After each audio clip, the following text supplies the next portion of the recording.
رب اشرح لي صدري ويسر لي أمري واحلل عقدة من لساني يفقهوا قولي.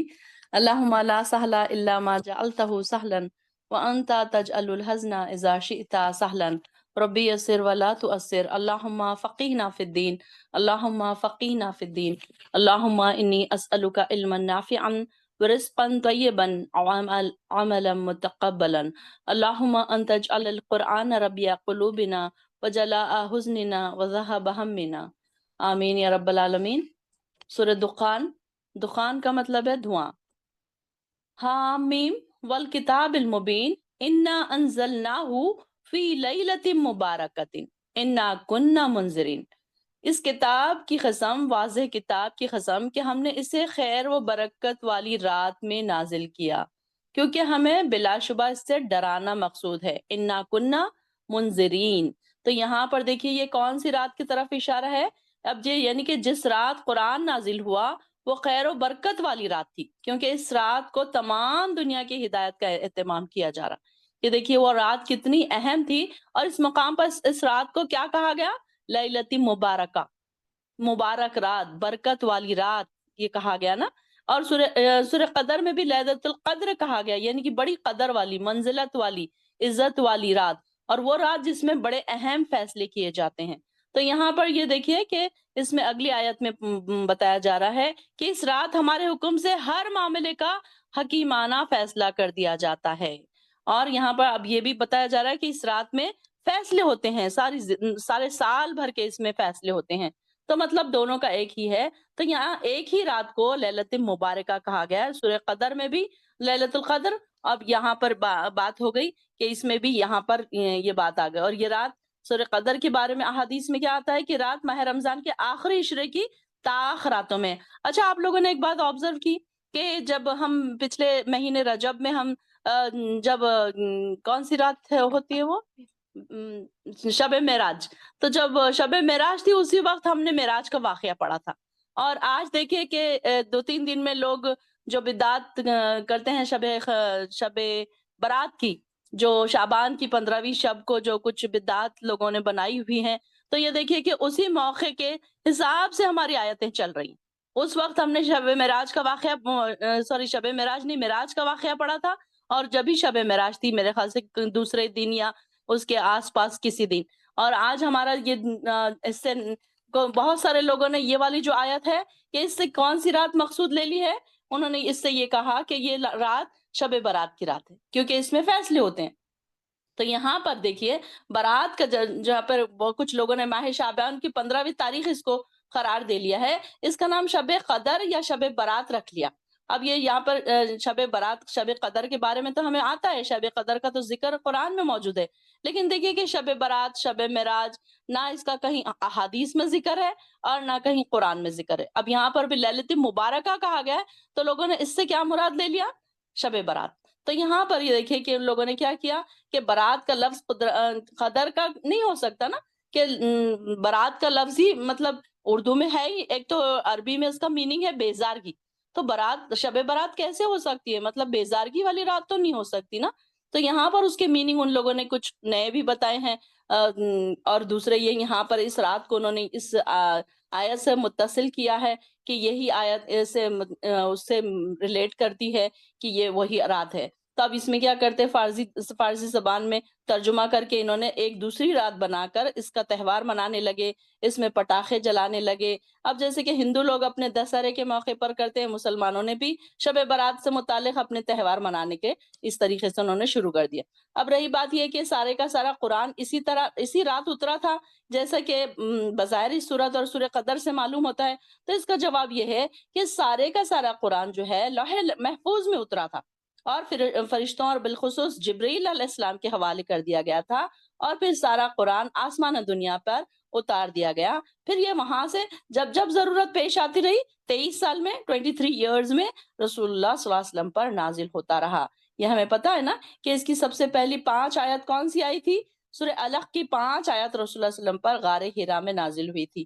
تو یہاں پر یہ بات اس سے ہمیں معلوم ہونی چاہیے کہ یہاں پر جس رات کا ذکر ہو رہا ہے لیلۃ مبارکہ کا، اکثر آپ دیکھیں گے کہ شب برات کی جہاں پر بھی احادیث منقول کی جاتی ہے، ضعیف احادیث جو منقول کی جاتی ہے، اس میں یہی آیت کا حوالہ دیا جاتا ہے۔ لیکن یہاں پر اس آیت سے مراد کون سی آیت ہے کہ یہ رات شب برات نہیں بلکہ شب قدر یہاں پر کہا جا رہا ہے۔ اور لیلۃ القدر کو کس قسم کے فیصلے ہوتے ہیں؟ جس رات کو قرآن کا نزول ہوا، اس رات آئندہ سال میں دنیا پر واقع ہونے والے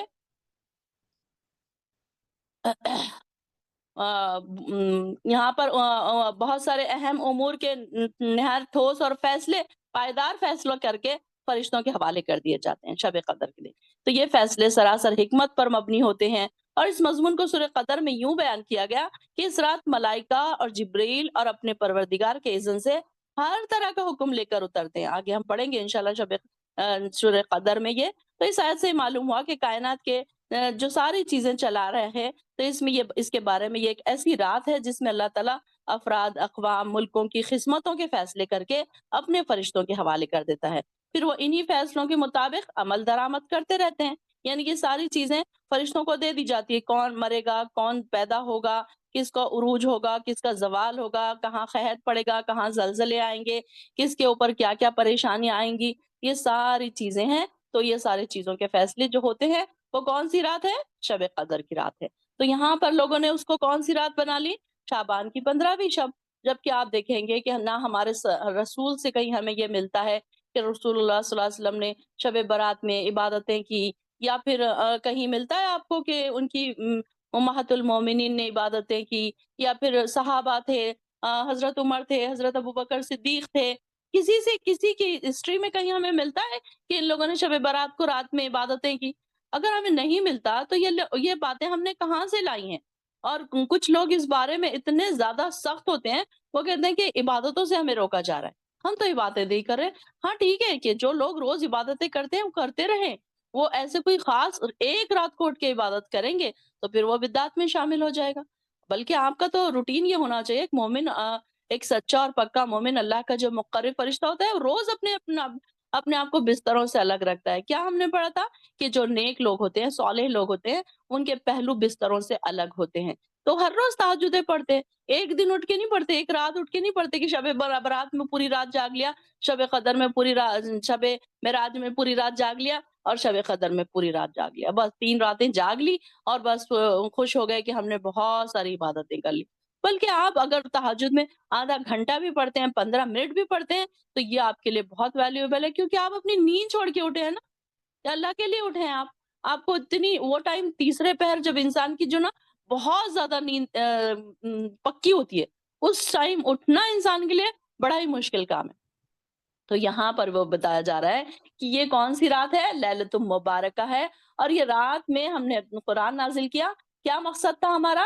انا کننا منذرین، تاکہ ہم ڈرائیں لوگوں کو، اور پھر اس رات میں ہمارے سارے فیصلے ہوتے ہیں۔ بے شک ہم ہی رسول بھیجنے والے ہیں، اور یہ آپ کے پروردگار کی رحمت کی بنا پر تھا، بے شک وہ سب کچھ سننے والا اور جاننے والا ہے۔ وہ آسمانوں و زمین اور جو کچھ ان کے درمیان موجود ہے سب چیزوں کا مالک ہے، اگر تم واقعی یقین کرنے والے ہو۔ مگر وہ اس معاملے میں شک میں پڑے کھیل رہے ہیں، تو آپ اس دن کا انتظار کیجئے جب آسمان سے دھواں ظاہر ہوگا۔ فَارْتَقِبْ يَوْمَ تَأْتِي السَّمَاءُ بِدُخَانٍ مُبِينٍ، دخان کا لفظ یہاں پر آیا، دیکھیے کہ سورہ کا نام انڈرلائن کیجئے، اس کا میننگ کیا ہے؟ دھواں۔ جب آسمان سے دھواں ظاہر ہوگا، جن لوگوں پر چھا جائے گا یہ دردناک عذاب ہوگا۔ یہ اس وقت لوگ واویلا کریں گے، اے پروردگار ہم سے اس عذاب کو دور کر دے، ہم ایمان لاتے ہیں۔ اس وقت انہیں نصیحت کیسے کارگر ثابت ہو سکتی ہے، حالانکہ ان کے پاس کھول کر بیان کرنے والا رسول آ چکا ہے۔ اب یہاں پر دیکھیے کہ ایک تو دھواں قیامت کے دن کا ہے جو آئے گا، اور قیامت آ جائے گی اس دن، یہ اس وقت بھی دو پہلو اس میں پتا چلتے ہیں کہ ایک تو یہ کہ قیامت کے قریب جو دھواں آئے گا تو سارے کے سارے لوگوں کے ناکوں میں اور اس میں گھس جائے گا وہ۔ اور یہ دوسرا یہاں پر کس کے بارے میں آتا ہے؟ یہاں پر ذکر قریش پر جب قحط کا عذاب آیا تھا تو کیا ہوا تھا؟ سیدنا عبداللہ بن مسعود بڑے شور اور یقین کے ساتھ ان آیت کی تفسیر اس طریقے سے پیش کرتے ہیں کہ قریش نے رسول اللہ صلی اللہ علیہ وسلم کی بات نہیں مانی تھی اور شرارتوں پر اتنے زیادہ آگے بڑھ گئے تھے، تو آپ نے ان پر بد دعا فرمائی تھی کہ اے اللہ ان پر سیدنا یوسف علیہ السلام کے زمانے کی طرح 7 سال کا قحط بھیج کر میری مدد فرما۔ یہ آپ صلی اللہ علیہ وسلم کی بد دعا تھی۔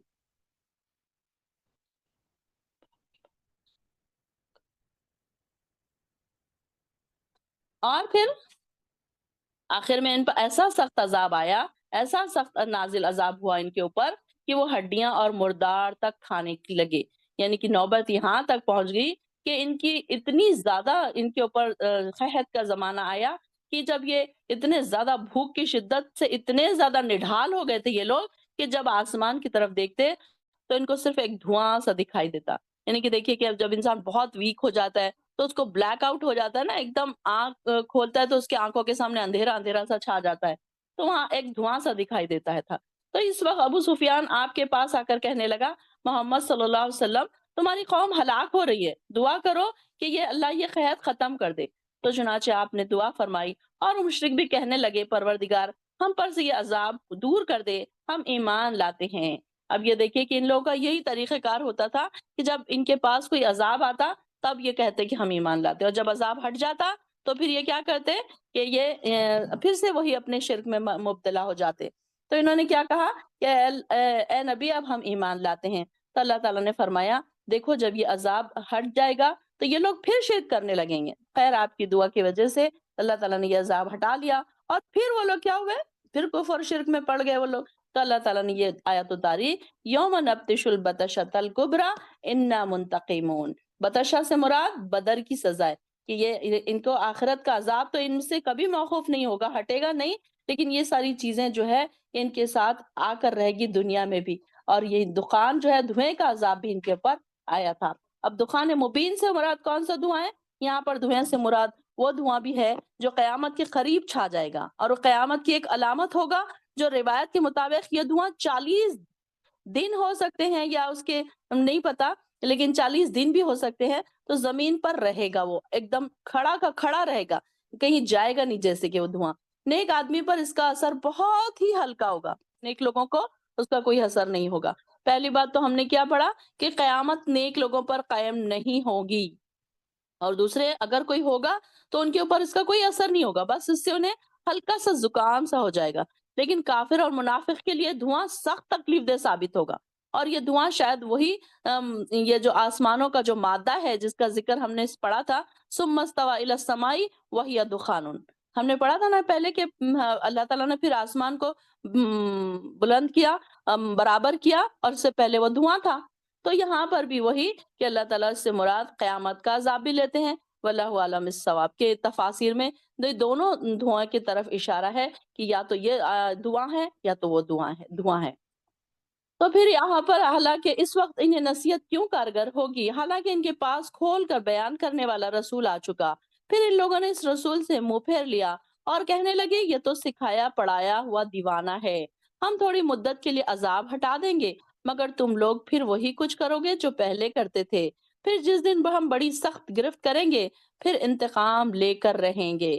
ان سے پہلے ہم فرعون کی قوم کو آزما چکے ہیں، ان کے پاس ایک معزز رسول آیا جس نے کہا اللہ کے بندوں کو میرے حوالے کر دو، میں تمہارے لیے ایک امانت دار رسول ہوں، اور یہ کہ اللہ کے مقابلے میں سرکشی نہ کرو، میں تمہارے سامنے صریح سند پیش کرتا ہوں، میں نے اپنے اور تمہارے پروردگار کی پناہ لے لی ہے کہ تم مجھے سنگسار کر سکو، اگر تم میری بات پر ایمان نہیں لاتے تو مجھ سے الگ ہو جاؤ۔ پھر موسیٰ نے اپنے پروردگار کو پکار کر کہا یہ لوگ مجرم ہیں۔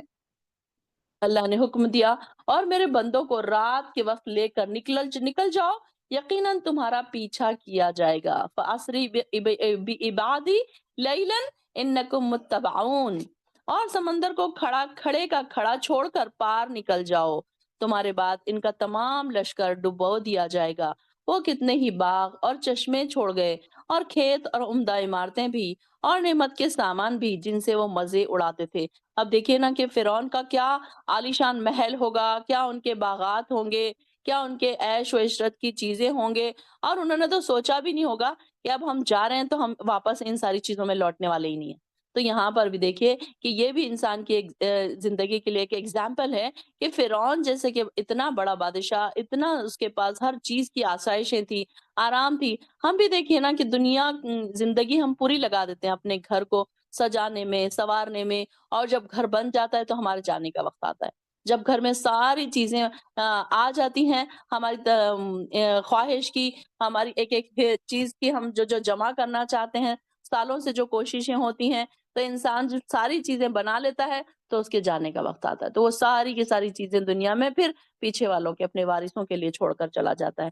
تو یہاں پر فرعون کے بارے میں بھی آ رہا ہے کہ ان کے اتنے عمدہ عمدہ سامان تھے، عمارتیں تھی، اور جس میں وہ نعمت کے سامان بھی تھے جن میں وہ مزے اڑاتے تھے۔ اسی طرح ہوا اور ہم نے ایک دوسری قوم کو ان کا وارث بنا دیا، یعنی کہ جو بنی اسرائیل وہاں رہ گئے تھے، اب یہ ان کے وارث بن گئے۔ ان کو تو ساری چیزیں ایسے ہی مل گئی نا ایزیلی۔ پھر نہ آسمان ان پر رویا اور نہ زمین، اور نہ ہی انہیں کچھ مہلت دی گئی، اور بنی اسرائیل کو ہم نے رسوا کرنے والے عذاب سے نجات دی۔ یعنی فرعون سے وہ حد سے بڑھنے والوں میں سے سر نکال رہا تھا، اور ہم نے بنی اسرائیل کو اپنے حکم کی بنا پر اہل عالم پر ترجیح دی، اور ہم نے انہیں ایسی نشانیاں دی جن میں سری آزمائش تھی۔ یہ لوگ تو کہتے ہیں یہ ہماری بس پہلی موت ہی ہے، اور ہم دوبارہ اٹھائے نہیں جائیں گے۔ اگر تم سچے ہو تو ہمارے آبا و اجداد کو لا کے دکھاؤ، کیا یہ بہتر ہے یا قوم تبا اور ان سے پہلے کے لوگ؟ ہم انہیں ان سب کو ہلاک کر دیا کیونکہ وہ مجرم تھے، اور ہم نے آسمانوں اور زمین کو اور جو چیزیں ان کے درمیان ہیں انہیں کھیل کے طور پر نہیں پیدا کیا۔ دیکھیے یہ ساری چیزیں اللہ تعالیٰ نے ہمارے لیے بنائی ہیں، کہیں نہ کہیں اس کا ہمیں فائدے پہنچ رہے ہیں۔ ایسے ہی نہیں بنا دیا اللہ تعالیٰ نے کھیل کے طور پر، بلکہ ہم دیکھتے ہیں کہ اب ہم غور کر رہے ہیں کہ ہر چیز کا اپنی اپنی جگہ کتنا فائدہ ہے۔ آسمان کا کتنا فائدہ ہے، زمین کا کتنا فائدہ ہے، کیوں ہمارے لیے بنایا گیا، کیسے ہم اس میں رہ سک رہے ہیں۔ یہ چیزیں نہ ہوتی تو ہم ایک انسانی زندگی کیسے سروائیو کر سکتی نا۔ تو یہ ساری چیزیں، چاند ہے، سورج ہے، ستارے ہیں، یہ ساری چیزیں دیکھیے کہ ہمارے لیے کیسے اللہ تعالیٰ نے ایک ایک چیز اس کی اہمیت اور اس کی افادیت ہمارے لیے بنائی ہے، بلکہ انہیں حقیقی مصلحت سے پیدا کیا گیا ہے، لیکن اکثر لوگ یہ بات جانتے نہیں۔ فیصلے کا دن اس وقت سے وعدے کا وقت ہے، فیصلے کا دن ہی ان سب کے لیے وعدے کا وقت ہے۔ ان یوم الفصل میقاتہم اجمعین، یوم الفصل قیامت کا نام ہے، انڈر لائن کیجئے۔ قیامت کے بہت سارے نام آئیں گے، جہنم کے بہت سارے نام آئیں گے، جنت کے بہت سارے نام آئیں گے، انشاءاللہ میں آپ کو انڈر لائن کرواتی جاؤں گی۔ تو یوم الفصل، فیصلے کا دن، تو یہ ڈے آف ججمنٹ، جس دن کوئی دوست اپنے دوست کے کچھ کام نہ آئے گا، اور نہ ہی انہیں کہیں سے مدد ملے گی، مگر جس پر اللہ نے رحم کر دیا، کیونکہ وہ ہر چیز پر غالب اور رحم کرنے والا ہے۔ دیکھیے کہ آج انسان دوستوں کے لیے کیا کچھ نہیں کرتا ہے، اپنی ساری چیزیں، اچھائی برائی ساری کچھ چھوڑ چھاڑ کر دوستوں کے لیے کھڑا ہوا ہے، اور وہی دوست قیامت کے دن اس کے کوئی کام نہیں آئیں گے۔ اچھے دوست بنائیں، نیک دوست بنائیں، اپنے دوستوں کی لسٹ بار بار چیک کیا کریں کہ ایسے دوست، ہم نے پیچھے کیا پڑھا کہ جو نیک صالح دوست ہوں گے وہ وہاں پر کام آئیں گے، برے دوست وہاں پر کام نہیں آئیں گے، اور انسان اس دن بہت زیادہ پچھتائے گا کہ میں نے فلاں کو اپنا دوست کیوں بنایا تھا۔ ہم نے پڑھا تھا نا کہ میں نے فلاں کو اپنا دوست کیوں بنایا تھا جس کی وجہ سے میں آج یہاں پہنچ گیا۔ تو اپنے دوستوں کی لسٹ بار بار چیک کیا کریں، کچھ لوگوں کو ڈیلیٹ کر دیا کریں، اس میں ہمیشہ کے لیے ڈیلیٹ کر دیا کریں۔ ایسے دوست جو آپ کو دین سے ہٹانے والے ہیں ان سے آپ دور ہی رہیں۔ تو یہ ہوتا ہے کہ نیک جو دوست ہوتے ہیں، جیسے کہ اب یہاں بیٹھی ہوئی تمام بہنیں کہیں نہ کہیں اپنے دوستوں کو لنک بھیجتی ہوں گی، کہیں نہ کہیں کوئی آڈیوز بھیجتی ہوں گی، تفسیر کی ریکارڈنگز بھیجتی ہوں گی، تو اب ان کا فائدہ ہے نا ان لوگوں کو۔ اب بھلے ہی وہ یہاں نہیں آ رہے، لیکن کوئی تو ایک چیز ان تک پہنچ رہی ہے یہاں بیٹھنے والوں کی۔ تو اچھے دوست بنے، اور ہم دینے والے بنے، گیور بنے، ٹیکر نہ بنے، بلکہ ہم سے لوگوں کو کیا فائدہ پہنچ رہا ہے۔ ایک آیت بھی اگر آپ نے بھیج دی تو آپ کے لیے ایک بہت بڑی سرخ اونٹوں، 10 سرخ اونٹوں، 100 سرخ اونٹوں کے برابر ہے کہ آپ نے اتنی زیادہ نیکی کما لی اس کے بدلے میں۔ پھر اللہ تعالیٰ فرما رہے ہیں کہ جس پر اللہ نے رحم کیا، کیونکہ وہ ہر چیز پر غالب اور رحم کرنے والا ہے۔ بے شک تھوہر کا درخت گناہ گار کا کھانا ہے۔ اللہ اکبر۔ اہل جہنم کی خوراک بتائی جا رہی، کھانا بتایا جا رہا ہے کہ کیسا ہے کھانا، گناہ گار کا کھانا کیسا ہے، جو پگھلے ہوئے تانبے کی طرح پیٹوں میں جوش مارے گا۔ اللہ اکبر، اللہم لا تجعلنا منہم۔ جیسے کھولتا ہوا پانی جوش مرتا ہے۔ آپ آبزرو کریں کسی دن آپ چائے بنا رہے ہیں، پانی بوائل کر رہے ہیں، جب آپ بوائل کرتے رہے نا تو یہ بات کو سوچا کریں، وہاں کھڑے کھڑے کچن میں تو ہمارے سامنے یہ ساری چیزیں روز کی کامن ہے، کبھی پانی بوائل ہو رہا ہے، کبھی کھانا بن رہا ہے، وہاں پر چائے بوائل ہو رہی ہے، دودھ بوائل ہو رہا ہے، یہ ساری چیزیں جب دیکھتے رہے نا تو دوزخ کو یاد کر کے اللہم اجرنی من النار پڑھ لیا کریں۔ جب بھی گیس سٹو کھولیں، اس کو آگ کو دیکھیں، فوراً اللہم اجرنی من النار کہیں۔ یہی تو ہے کہ ہر وقت انسان اپنے آپ کو، اپنی زبان کو ذکر سے تر رکھے، تو اس کے لیے ایسے ہماری زبان پر یہ ساری چیزیں ہونی چاہیے۔ چھوٹی چھوٹی دعائیں جو ہم یاد کر لیں گے نا تو پھر ہم کو چلتے پھرتے بک کھولنے کی ضرورت نہیں پڑے گی، موبائل میں ڈھونڈنے کی ضرورت نہیں پڑے گی کہ اچھا اب مجھے کون سی دعا پڑھنی ہے۔ اب دیکھیے کہ آپ کچن میں گئے، آپ نے گیس کھولی، اب آپ یہ تو نہیں کریں گے کہ آپ گیس کھول کے واپس آ گئے، پھر موبائل میں ڈھونڈنے لگے، پھر بک میں ڈھونڈنے لگے کہ باجی نے کون سی دعا پڑھنے کے لیے بولی تھی آگ کو دیکھ کر۔ تو یہ چھوٹی چھوٹی دعائیں آپ کو یاد رہنی چاہیے۔ تو دیکھیے کہ کتنا سخت کھانا ہے گناہ گار کا، اللہ اکبر۔ ہمارے یہاں پہ کتنی عیش پسند زندگیاں ہیں، کتنی آسودہ حالیاں ہیں ہماری، کتنے عیش پسند ہیں ہم کو کسی کو چکن نہیں چلتا، کسی کو مٹن نہیں چلتا، نہیں نہیں میں تو مٹن کے بغیر نہیں کھانا کھاتی، مجھے تو کھانے میں مٹن ہونا ضروری ہے، میں تو نان ویج کے بغیر کھاتی ہی نہیں ہوں۔ ایسی باتیں ہماری ہوتی ہیں۔ آج کل ہمارے بچے بھی اتنے نخروں والے ہیں کہ ان کو یہ نہیں کھاتے، وہ نہیں کھاتے، یہ ساری چیزیں۔ اور دیکھیے کہ دوزخیوں کا کھانا کیسا ہے۔ اگر ہم نے اتنے ناز اور نخرے اپنے بنائے ہوئے ہیں نا تو اپنے آپ کو اس قابل بنائیں کہ جنت میں ہمارے ناز و نخرے اٹھائے جائیں۔ اللہ تعالیٰ اٹھانے والا ہے نا، جنتیوں کے ناز نخرے تو اٹھائے جائیں گے۔ تو اپنے آپ کو جنت کے قابل بنائیں۔ ایک ایک آیت ڈرا دینے والی ہے، جیسے کہ ہماری بہنوں نے کہا کہ ہم ڈرنے لگے ہیں، ہم بچنے لگے ہیں، ہم بہت سارے گناہوں کو چھوڑنے لگے ہیں۔ تو یہی ہونا چاہیے کہ دیکھیے ایک ایک آیت ہمیں ڈرا رہی ہے، ہمیں دوزخ سے دور کر رہی ہے۔ اگر اتنا سننے کے باوجود بھی ہمارے اندر کوئی چینجز نہیں آ رہے، ہمارے اندر عاجزی اور انکساری نہیں آ رہی، معاف کرنے کا جذبہ نہیں آ رہا، معافی مانگنے کا جذبہ نہیں آ رہا، تو پھر ہم کہاں ہیں؟ اپنے آپ سے سوال کریں کہ میں کہاں کھڑی ہوں؟ کیا میں کل جہاں کھڑی تھی آج بھی وہی ہوں؟ میں 5 سال پہلے جہاں کھڑی تھی آج بھی وہی ہوں؟ میں 1 سال پہلے جہاں کھڑی تھی آج بھی وہی ہوں؟ 1 مہینہ پہلے جب یہ دورہ قرآن شروع ہوا تھا، میں جہاں کھڑی تھی وہاں سے میں کتنی آگے آئی، کتنے سٹیپس آگے آئی میں؟ اپنے آپ کا تزکیہ کیا کریں، اپنا آپ کا حساب لگایا کریں، اپنی خود ایک نوٹ بک بنایا کریں کہ میں اس میں اپنے آپ کا لکھوں کہ میں اب تھوڑا سا آگے، میں نے 1 قدم آگے ڈالا، میں نے 10 قدم آگے ڈالے، نہیں اب میں وہ ساری چیزیں چھوڑ کے آ چکی ہوں۔ اب مجھے کوئی فرق نہیں پڑتا کہ مجھے کیا کہہ رہے ہیں، کون کیا کہہ رہا ہے۔ میں کسی سے شکوے شکایت نہیں کرتی، میں کسی کو معافی مانگنے نہیں لگاتی، بلکہ میں خود معافی مانگنے والی ہو گئی ہوں۔ اگر آپ کے اندر عاجزی اور انکساری آ گئی ہے نا تو آپ معافی مانگنے والے بنیں گے۔ آپ یہ نہیں سوچیں گے کہ فلاں مجھ سے چھوٹا ہے تو وہ مجھ سے معافی مانگے، وہ میری بہن مجھ سے معافی مانگے، یا وہ میری امی نے مجھے ایسے کہا تھا تو وہ مجھ سے معافی مانگے، وہ ابا نے مجھے ایسے کہا تھا وہ مجھ سے معافی مانگے، میرے بھائی نے مجھے ایک وقت ایسے کہا تھا وہ جب تک معافی نہیں مانگے گا میں اس سے بات نہیں کروں گی۔ نہیں، یہ مومن کی صفات نہیں ہوتی۔ مومن کی صفات کیا ہوتی ہے کہ بھلے ہی کچھ بھی ہو جائے وہ اسے معاف کرنے والا ہوتا ہے۔ بھلے ہی آپ کو کسی نے، ایک چھوٹے بچے نے بھی آپ کو باتیں سنا دیا، آپ اسے معاف کر دیں، نظر انداز کر لے۔ ہو سکتا ہے کہ شیطان نے اسے بہکا دیا ہو، تو یہ ساری چیزیں انسان کے اندر نہیں آ رہی ہیں تو پھر آپ کہاں کھڑے ہیں؟ اپنے آپ سے سوال کریں کہ دیکھیے کتنے سخت عذاب ہے یہ، کیسے ہم برداشت کریں گے؟ ہمیں تو ٹھنڈے پانی کے بغیر نہیں ہوتا۔ گرمیوں میں اگر کسی آپ کو اگر کوئی نارمل واٹر لا کے دے تو آپ کہیں گے نہیں نہیں مجھے ٹھنڈا پانی چاہیے۔ ہمیں تو اتنے ہماری آسائشیں ایسی ہیں کہ ہم ٹھنڈے پانی کے بغیر نہیں چلتا ہم کو، اچھے اچھے مشروبات کی ہمیں عادت ہے، نہیں میں ایپل کا جوس پیتی ہوں، نہیں میں اورینج کا جوس پیتی ہوں، نہیں نہیں مجھے تو یہ جوس نہیں پسند، مجھے تو وہ جوس پسند، مجھے تو چائے پسند۔ ہمارے تو ایسے نخرے ہیں کہ دوزخ میں کیا نخرے اٹھائے جائیں گے کسی کے؟ تو بچائیے اپنے آپ کو اور اپنے اہل و عیال کو ایسی دوزخ سے جس میں کھولتا ہوا پانی ہے۔ پھر حکم ہوگا اسے پکڑ لو، پھر اسے گھسیٹتے گھسیٹتے جہنم کے درمیان تک لے جاؤ۔ اللہ اکبر! کہ کیا کہا جائے گا؟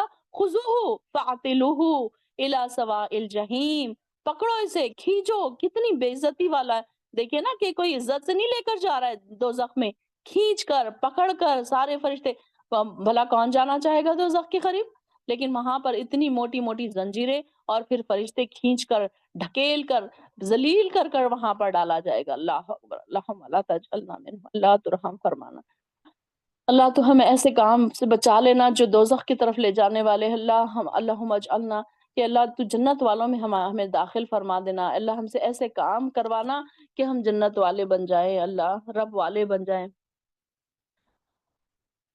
پھر کھولتے پانی کا عذاب اس کے سر پر اوپر سے انڈیل دو۔ دیکھیے، ثم صبو فوق رأسہ من عذاب الحمیم، کہ کیسے کیسے عذاب، سخت عذاب، ایک نہیں ہے، ایک کے پیچھے سے، یعنی کہ ایک ڈال کے ختم نہیں ہو گیا۔ پہلے کیا کہا جا رہا ہے کہ ان کو پکڑو، ان کو گھسیٹو، ان کے پیٹوں میں بھی کھانا بھی کیسے جا رہا ہے، کھانا بھی پگھلے ہوئے تانبے کی طرح پیٹ میں جوش مار رہا ہے۔ پھر ان کے پانی بھی ان کو پینے کے لیے کھولتا ہوا پانی دیا جا رہا ہے۔ پھر انہیں گھسیٹتے گھسیٹتے جہنم کی طرف لے جاؤ اور پھر کھولتے پانی کا عذاب ان کے سر پر ڈالو۔ پھر انہیں کہا جائے گا اب چکھو، تو بڑا معزز اور شریف بنا پھرتا تھا۔ دیکھیے کیسے کہیں گے وہاں کے فرشتے، ہم یہاں پر تو بڑی سٹیٹس والی زندگی گزارتے ہیں نا، بڑے اپنے آپ کو بڑی چیز سمجھتے ہیں۔ کیا سمجھتے ہیں آپ؟ ہمارا تو بڑا سٹیٹس ہے، ہم کیسے کسی سے سامنے جھکے، ہم کیسے کسی سے معافی مانگے، ہم تو بڑی چیزیں، ہمارا تو بڑا گھر ہے، ہمارے تو ہسبینڈ کی بڑی اچھی جاب ہے، ہمارے پاس تو بڑی کار ہے، ہم تو بڑے سٹیٹس والے، ہم نیچے نہیں آ سکتے۔ نیچے والے لوگ آئیں اوپر، ہم سے معافیاں مانگے، چاہے وہ بڑے ہوں چاہے چھوٹے ہوں، یہ ہمارا ایٹیٹیوڈ ہے نا۔ تو یہاں پر دیکھیے کہ ان سے کیسے کہا جائے گا، یہ ان کو وہاں پر کوئی بڑے اور کوئی چھوٹے نہیں، وہاں پر ذلیل اور رسوا کر کے دوزخ میں ڈالا جائے گا۔ اللہم لا تجعلنا منہم، اللہ تو رحم فرمانا۔ یہ کچھ ہے جس میں تم لوگ شک کیا کرتے تھے، اللہ اکبر۔ اتنی سخت آیتوں سے گزرنے کے بعد کون سا بندہ ہے جو اس سے واپس نہ چلے جائے، اپنے آپ کو پیچھے قدم نہ لے اپنے گناہوں سے کیسے نہ بچ جائے؟ کیا ہم اتنی سخت آیتیں پڑھنے کے باوجود بھی ہم اتنے سخت دل ہیں ہمارے؟ سوچا کریں اپنے آپ کو سوال کیا کریں، ہر جگہ ہر آیت کے پاس رک کر اپنے آپ سے سوال کریں۔ ہم سب اپنے اپنے گھروں میں اکیلے بیٹھے ہیں، کوئی آپ کو نہیں دیکھ رہا ہے کہ آپ کیا پڑھ رہے ہیں، آپ کیا سوچ رہے ہیں، آپ کیا کر رہے ہیں۔ آپ کی آنکھوں سے آنسو جاری ہونا چاہیے کہ میں نے فلاں وقت یہ گناہ کیا، اللہ میرا کیسے ہوگا، کیا ہوگا میرا، اللہ اگر تو نے معاف نہ کیا تو کیا ہوگا اللہ۔ ہم تو اس کے بارے میں سوچ بھی نہیں سکتے، ہم پڑھ رہے ہیں تو ہماری آنکھ سے آنسو نکل رہے ہیں۔ اللہ اکبر، اللہ تو رحم فرمانا۔ اللہم لا تجعلنا منہم، اللہم لا تجعلنا منہم، اللہ ہمیں ایسے لوگوں میں سے نہ بنانا، اللہ تو ہمیں ایسے لوگوں میں سے نہ بنانا جن کے اوپر یہ عذاب مسلط کیا جائے گا۔ اللہم اجرنی من النار، اللہم اجرنی من النار۔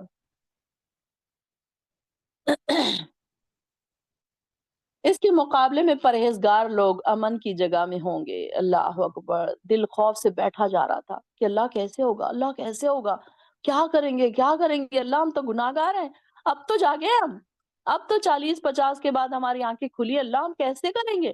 دیکھیے کیسے اللہ تعالیٰ کے عذابوں سے ڈر کر دل منہ کو آ رہا تھا، کلیجہ منہ کو آ رہا تھا نا، خوف سے گوز بمس آ رہے تھے۔ لیکن دیکھیے کہ فوراً اللہ تعالیٰ نے اگلی آیت تسلی والی دے دی۔ اللہ کے خاص بندے، اللہ کے پرہیزگار بندے، آپ لوگ اپنے آپ کو بنائیں اس قابل۔ اب آپ بیٹھے ہیں یہاں پر، اللہ تعالیٰ نے آپ کو پسند کر لیا نا، اللہ تعالیٰ کے پرہیزگار بندوں میں آپ کا نام لکھا جا چکا ہوگا، تو اللہ تعالیٰ آپ لوگوں کو ان لوگوں میں شامل کرے جن کا آگے ذکر ہو رہا ہے۔ تو پرہیزگار لوگ امن کی جگہ میں ہوں گے، سبحان اللہ۔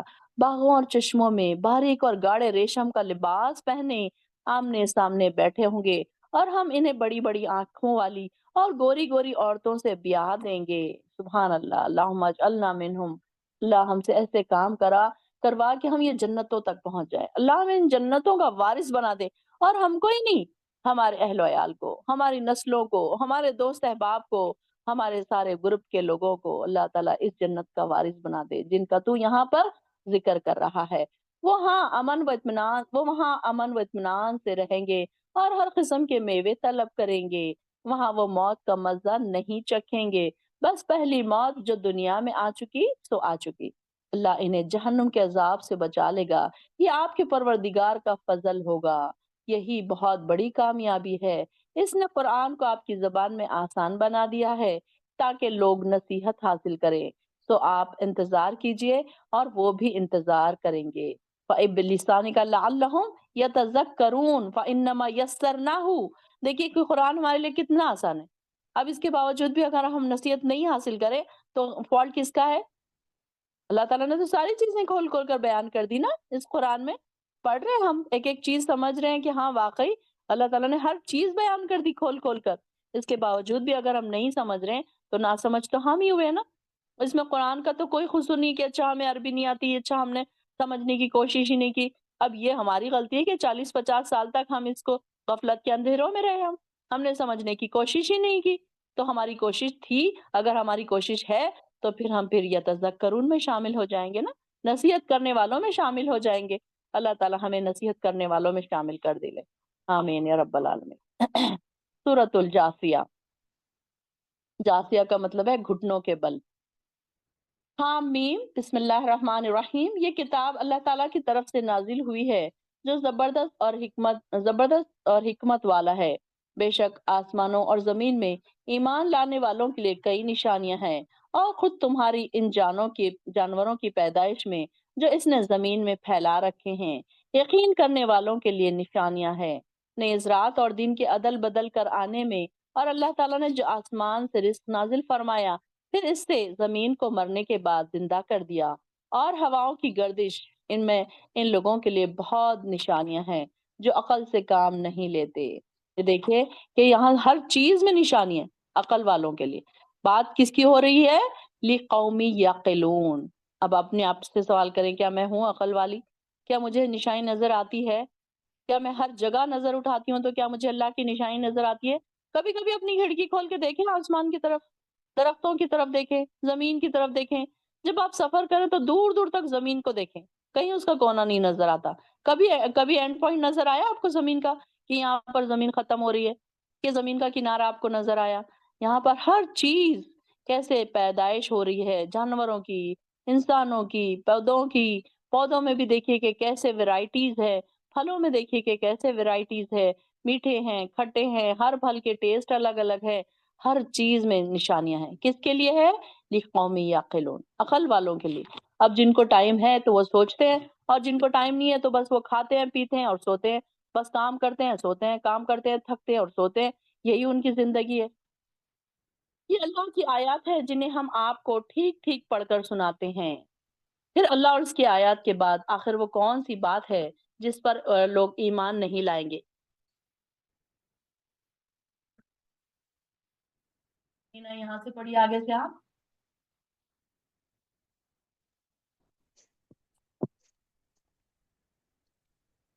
جی بھائی، یہ اللہ کے احکام ہیں، ہم آپ پر حق کے ساتھ ٹھیک ٹھیک پڑھتے ہیں۔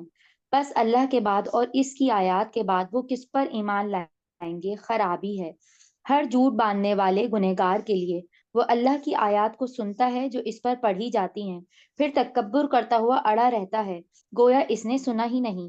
بس اسے دردناک عذاب کی خوشخبری دو، اور جب وہ ہماری آیات میں سے کسی شے پر واقف ہوں تو وہ اس کو پکڑتا ہے، بناتا ہے ہنسی مذاق۔ یہی لوگ ہیں جن کے لیے رسوا کرنے والا عذاب ہے، ان کے آگے جہنم ہے، اور ان کے کچھ کام نہ آئے گا جو انہوں نے کمایا، اور نہ وہ جن کو انہوں نے اللہ کے سوا کارساز ٹھہرایا، اور ان کے لیے بڑا عذاب ہے۔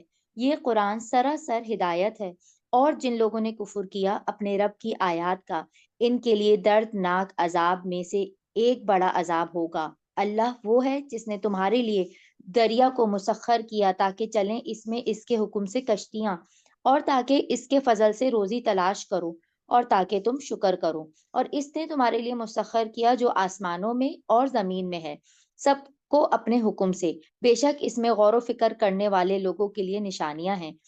آپ صلی اللہ علیہ وسلم ان لوگوں کو جو ایمان لائے مومنوں کو فرما دیں وہ ان لوگوں سے درگزر کریں جو جزائے اعمال کے اللہ کے ایام کی امید نہیں رکھتے، تاکہ اللہ ان لوگوں کو بدلہ دے ان کے اعمال کا۔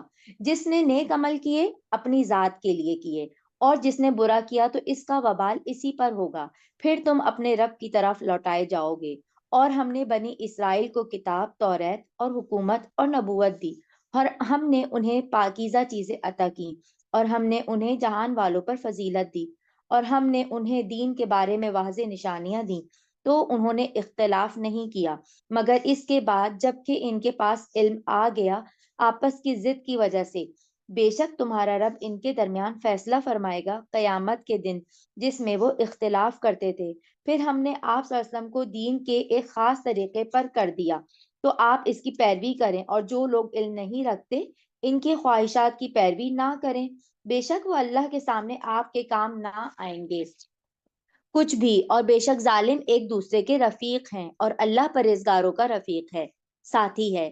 یہ لوگوں کے لیے دانائی کی باتیں ہیں، اور ہدایت و رحمت یقین رکھنے والے لوگوں کے لیے۔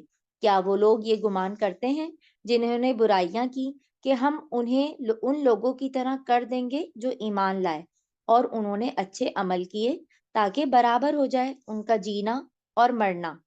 برا ہے وہ جو حکم لگاتے ہیں، اور اللہ نے آسمانوں کو اور زمین کو پیدا کیا حکمت کے ساتھ، اور تاکہ ہر شخص کو اس کے اعمال کا بدلہ دیا جائے، اور ان پر ظلم نہ کیا جائے گا۔ کیا تم نے اس شخص کو دیکھ لیا جس نے بنا لیا ہے اپنی خواہشوں کو اپنا معبود، اور اللہ نے ان کے علم کے باوجود اسے گمراہ کر دیا اور مہر لگا دی، اور اس کے کان پر اور اس کے دل پر ڈال دیا ان کی آنکھ پر پردہ، تو اللہ کے بعد اسے کون ہے جو ہدایت دے گا؟ تو کیا تم غور نہیں کرتے؟ اور انہوں نے کہا، یہ اور کچھ نہیں، صرف ہماری دنیا کی زندگی ہے، ہم مرتے ہیں اور جیتے ہیں، اور ہمیں صرف زمانہ ہلاک کر دیتا ہے، اور انہیں اس کا کوئی علم نہیں، وہ صرف اٹکل دوڑاتے ہیں۔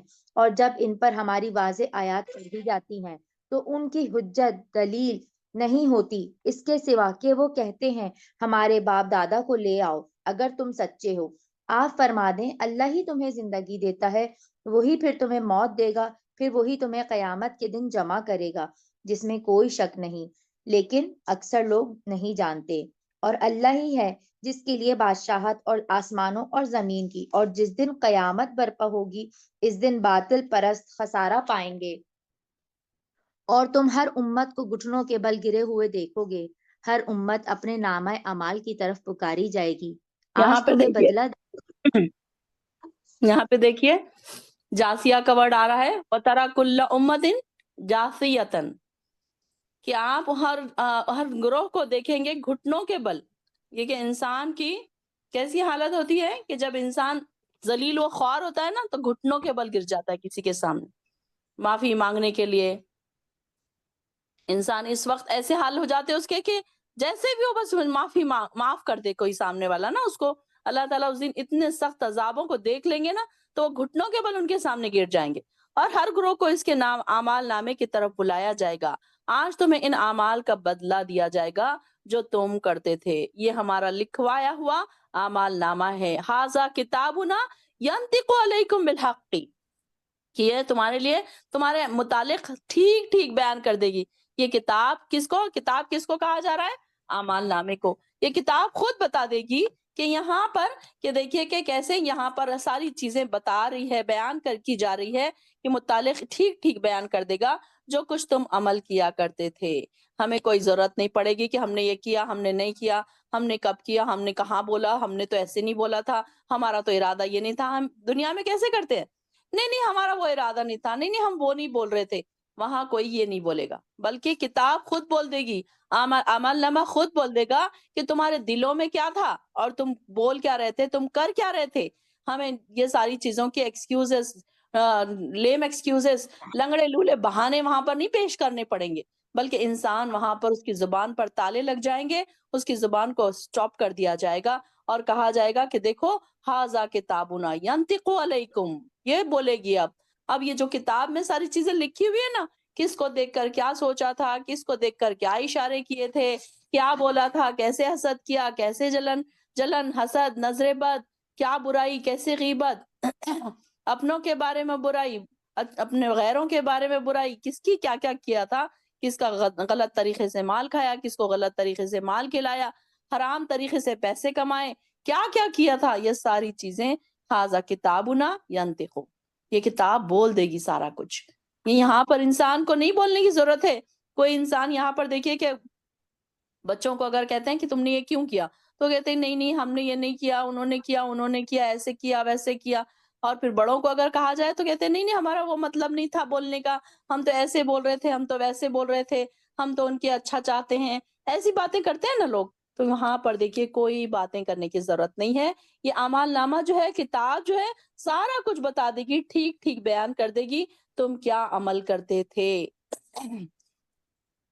اور پھر رہے وہ لوگ جو ایمان لائے اور نیک عمل کیے، اللہ انہیں اپنی رحمت میں داخل کرے گا. سبحان اللہ. اللہ تعالیٰ ہمیں بھی داخل کر دے. فَأَمَّا الَّذِينَ آمَنُوا وَعَمِلُوا الصَّالِحَاتِ. اب تک آپ سب کو یاد ہو گیا ہوگا آمنوا اور عامل الصالحات، کہ ہمیں ایمان بھی لانا ہے اور عمل صالح بھی کرنا ہے. پلو سے باندھ لیجئے اپنے کہ ہمیں یہ دو چیزوں کو ساتھ ساتھ لے کر چلنا ہے. چلیے الحمدللہ ثم الحمدللہ ہم ایمان والے گھروں میں پیدا ہو گئے، ہم کلمہ طیبہ پڑھنے والے ہیں. اگر نہ ہوتے تو ہم یہاں نہیں بیٹھے ہوتے تھے، ہے نا؟ تو یہاں پر بیٹھنے والی تمام بہنیں تو ایمان والی ہیں. لیکن اب یہی بات ہے کہ ہمارے عمل صالح کا لیول کتنا ہے. کیا 100 آؤٹ آف 100 مارکس ہمیں مل سکتے ہیں عمل صالح میں، یا پھر 50 مل سکتے ہیں، یا پھر 40 مل سکتے ہیں؟ سب انسان اپنا اپنا چیک کریں کہ ہمیں کتنے مارکس مل سکتے ہیں، کیسے ہمارے تعلقات ہیں لوگوں سے، کیسے ہمارے عمل ہے، کیسے ہماری نیکیاں ہیں، کیسی ہماری نمازیں ہیں، کیا ہم کر رہے ہیں کام، کون سے نیکیوں کے کام ہم چھوڑ رہے ہیں، کون سے نیکیوں کے کاموں میں ہم دوڑ لگا رہے ہیں. تو ان لوگوں کے لیے آ رہا ہے فَعَمِلُوا الصَّالِحَاتِ فَيُدْخِلُهُمْ رَبُّهُمْ فِي رَحْمَتِهِ. اللہ تعالیٰ اپنی رحمت میں داخل کرے گا. ہماری کوئی نیکیاں ایسی نہیں ہیں جس کی وجہ سے ہم جنتوں میں داخل ہو جائیں، بلکہ ہمارے پاس کیا ہے، ایسی نیکیاں ہونی چاہیے جس کی وجہ سے ہم اللہ کے رحمت کے مستحق ہو جائیں، اللہ کی رحمت ہمیں مل جائے. تو یہاں پر بھی دیکھیے اگر اللہ کی رحمت نہ ہوگی تو ہم جنت میں بھی نہیں جا سکتے، ہمیں معافی بھی نہیں مل سکتی. تو اللہ کی رحمت ہمیشہ مانگے، اللہ تیری رحمت کی ہمیں ضرورت ہے، اور یہی واضح کامیابی ہے.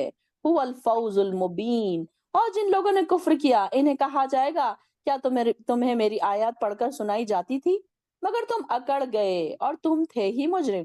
اب یہ دیکھیے کہ کوئی سن رہا ہے، بار بار اس کے کانوں پر جا رہی ہے باتیں، ایک ہی بات اس کے کان پہ بار بار جا رہی ہے، اس کے باوجود بھی اکڑا رہا، اس کے باوجود بھی ایٹیٹیوڈ. کس کا ایٹیٹیوڈ؟ اسٹیٹس کا، بڑے پن کا، بڑے ہم بہت پیسے والے ہیں، بڑے رئیس زادے ہیں، بڑی باپ کی اولادیں ہیں، بڑے ہمارے بنگلے ہیں، ہم کیسے غریبوں سے اچھے سے بات کریں گے، ہم کیسے چھوٹے رشتہ داروں سے عاجزی اور انکساری کریں گے، ہم نیچے ہی نہیں آتے. تو یہاں پر دیکھیے کہ کس کے بارے میں بات ہو رہی ہے کہ نیک لوگ نہیں ہیں ایسے، ان کی کوالٹی نہیں ہوتی، لیکن برے لوگوں کی بات. اور اللہ تعالیٰ فرمائیں گے تم تھے ہی مجرم. اور جب تم سے کہا جاتا تھا اللہ کا وعدہ سچا ہے اور قیامت آنے میں کوئی شک نہیں، تو تم کہہ دیتے تھے ہم نہیں جانتے کہ قیامت کیا چیز ہے، ہم تو اسے ایک ظنی چیز سمجھتے ہیں، یعنی کہ گمان ہی خیال کرتے ہیں کہ ہاں پتہ نہیں ہوگا یا نہیں ہوگا. ظن کا مطلب کیا ہے کہ اندھیرے میں باتیں کرنا، کہ نہیں پتہ نہیں ہوگا یا نہیں ہوگا، جائیں گے یا نہیں جائیں گے، یہ ایسے. تو یہاں پر یہ ظنی چیز ہم اس پر یقین نہیں کر سکتے. اس وقت پر ان کے اعمال کی برائیاں ظاہر ہوگی، اس وقت ان کے اعمال کی برائیاں ظاہر ہونے لگیں گی، اور جس عذاب کا وہ مذاق اڑایا کرتے تھے وہ انہیں آ گھیرے گا. اللہم لا تجعلنا منہم. اور انہیں کہا جائے گا آج ہم تمہیں ایسے ہی بھلا دیں گے جیسے تم نے اس دن کی ملاقات کو بھلا دیا تھا. الحمدللہ ثم الحمدللہ. ہم تو قیامت پر یقین رکھتے ہیں الحمدللہ، یہاں بیٹھی ہوئی تمام بہنیں، لیکن صرف یقین رکھنے سے کام نہیں چلتا. اس کو یاد رکھیں کہ مجھے اللہ کے پاس جانا ہے، اللہ سے ملاقات کرنی ہے، کیا ہوگا میرا، کتنی میری تیاری ہے. اپنے بیگز کو ہمیشہ چیک کریں کہ جو میرا ٹریولنگ بیگ ہے اس میں نے کتنی نیکیاں رکھی ہیں، کیا وہ خالی ہے، کیا وہ اوور لوڈ ہے. چیک کیا کریں، ہمارا سفر کبھی بھی شروع ہو سکتا ہے. اب تمہارا ٹھکانہ دوزخ ہے اور تمہارا کوئی مددگار بھی نہیں، اس لیے کہ تم اللہ کی آیات کا مذاق اڑایا کرتے تھے اور دنیا کی زندگی نے تمہیں دھوکے میں ڈال رکھا تھا. لہٰذا آج نہ انہیں دوزخ سے نکالا جائے گا اور نہ یہ کہا جائے گا کہ معذرت کر کے اپنے پروردگار کو راضی کر لو. ہم یہاں دنیا میں معذرت کر کے اللہ کو راضی کر سکتے ہیں، ہم رو کر، عبادتیں کر کر، سجدے کر کے ہم اپنے اللہ کو راضی کر سکتے ہیں. ابھی ٹائم ہے، ابھی موقع ہے، بعد میں وہ موقع نہیں ہے. کہ دیکھیے گھٹنوں کے بل گرے ہوئے لوگ وہاں پر اللہ سے معافی بھی مانگیں گے، کتنے بھی گر گڑ آئیں گے، وہاں پر ان کے لیے کوئی معافی نہیں. تو ان کے لیے یہی کہا جا رہا ہے کہ ابھی چاہو تو معذرت کر لو، لیکن وہاں پر کوئی معذرت نہیں. بس تعریف اللہ ہی کے لیے ہے جو آسمانوں اور زمین کا اور سارے جہان والوں کا پروردگار ہے. آسمانوں اور زمین کی کبریائی اسی کے لیے ہے، وہ زبردست ہے، حکمت والا ہے. سبحان اللہ. سورہ احقاف پڑھیے. جی بسم اللہ الرحمن الرحیم. آمین. کتاب کا نازل کرنا غالب حکمت والے اللہ کی طرف سے ہے. ہم نے نہیں پیدا کیا ہے آسمانوں کو اور زمین کو اور جو ان دونوں کے درمیان ہے مگر حکمت کے ساتھ اور ایک مقررہ میعاد کے لیے، اور جن لوگوں نے کفر کیا وہ جس سے ڈرائے جاتے ہیں اس سے روگردانی کرنے والے ہیں۔ آپ فرما دیں بھلا تم دیکھو سوچو تو جنہیں تم اللہ کے سوا پکارتے ہو مجھے دکھاؤ انہوں نے زمین سے کیا پیدا کیا یا ان کے لیے آسمانوں میں کیا ساجا ہے؟ میرے پاس ان سے پہلے کوئی کتاب لے آؤ یا کوئی علمی آثار نشانیاں لے آؤ اگر تم سچے ہو۔ اور اس سے بڑا گمراہ کون ہے جو اللہ کے سوا اس کو پکارتا ہے جو اسے جواب بھی نہ دے گا قیامت کے دن تک، اور وہ ان کے پکارنے سے بھی بے خبر ہے۔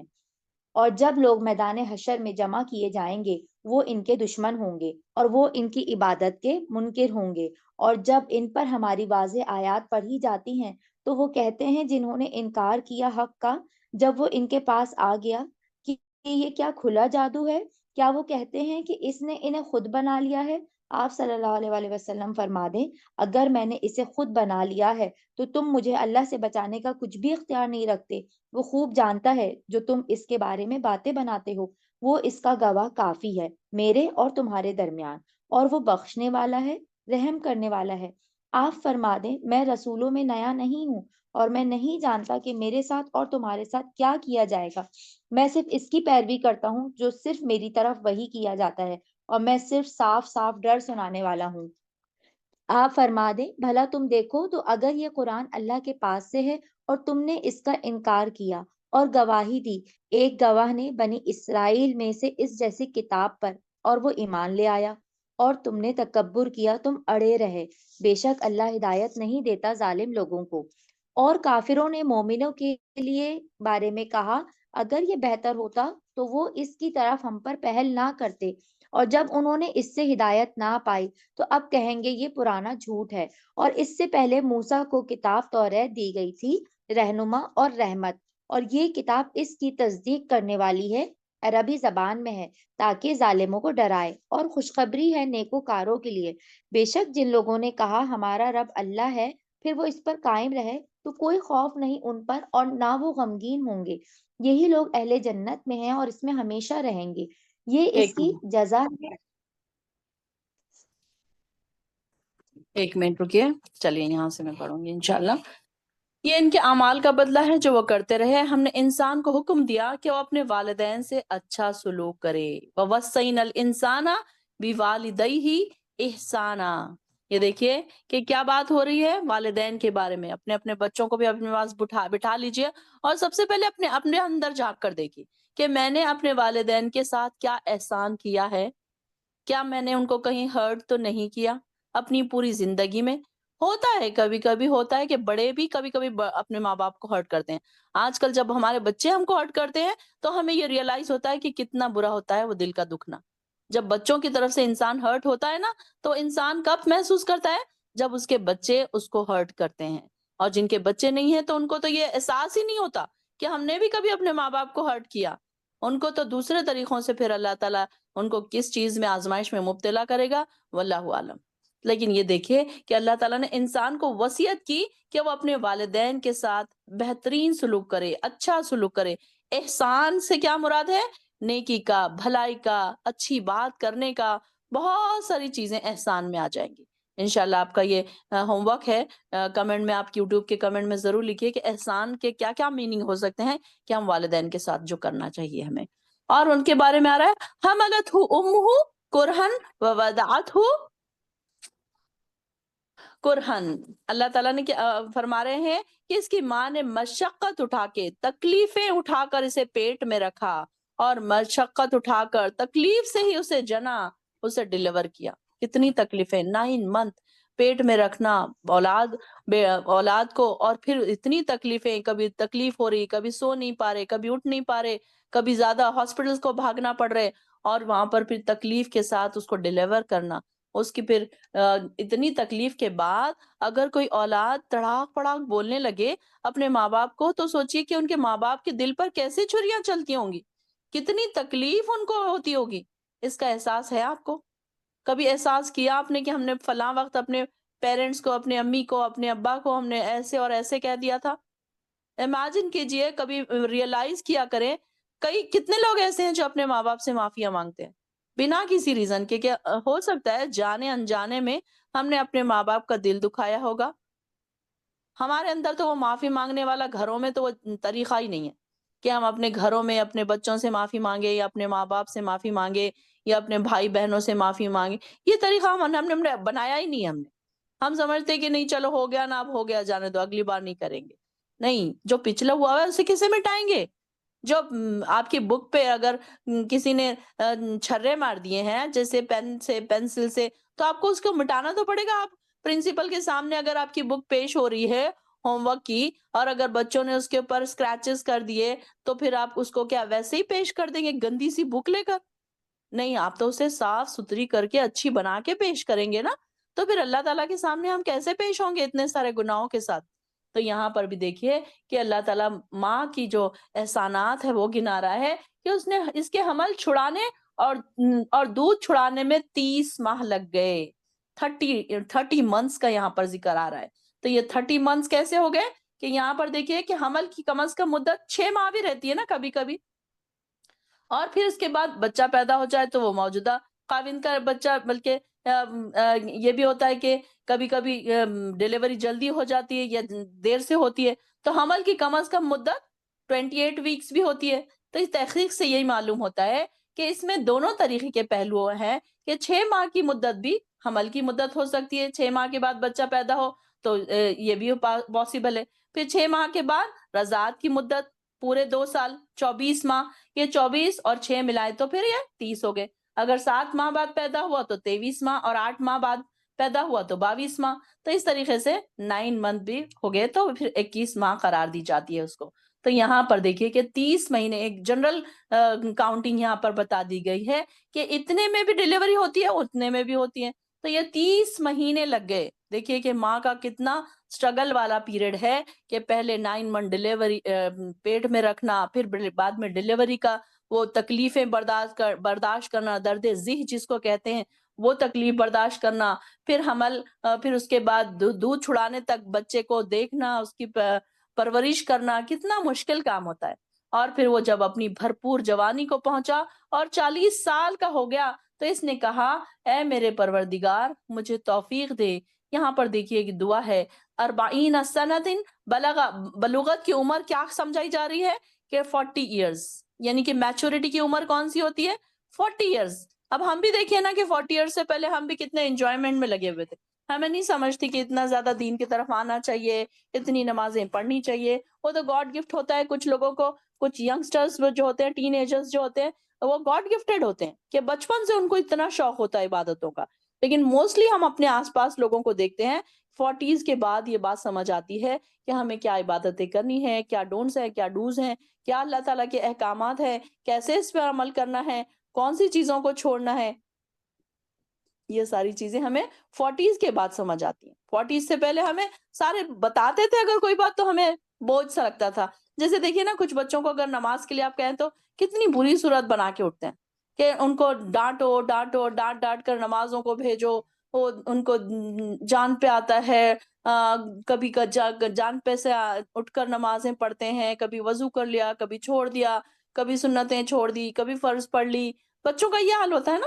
اکثر ہم دیکھتے ہیں کہ جب وہ 40 ایئرز کے ہو جاتے ہیں نا، اب ہم دیکھیے کہ 40 ایئرز کے ہو گئے تو ہمارے لیے کیسے لگ رہا ہے کہ نہیں میں نفل بھی پڑھ لوں، نہیں میں سنتیں بھی پڑھ لوں، نہیں میں تہجد میں بھی اٹھ جاؤں، نہیں میں اشراق بھی پڑھ لوں، نہیں میں اپنی نمازوں کو اور زیادہ بہترین کیسے بناؤں، نہیں میں اب ٹائم مل رہا ہے جلدی جلدی میں قرآن پڑھ لوں، نہیں میرا ایک ٹائم قرآن کا ہونا چاہیے. اب تک ہم نے نہیں سوچا تھا نا کہ ہمارا ٹائم ہونا چاہیے.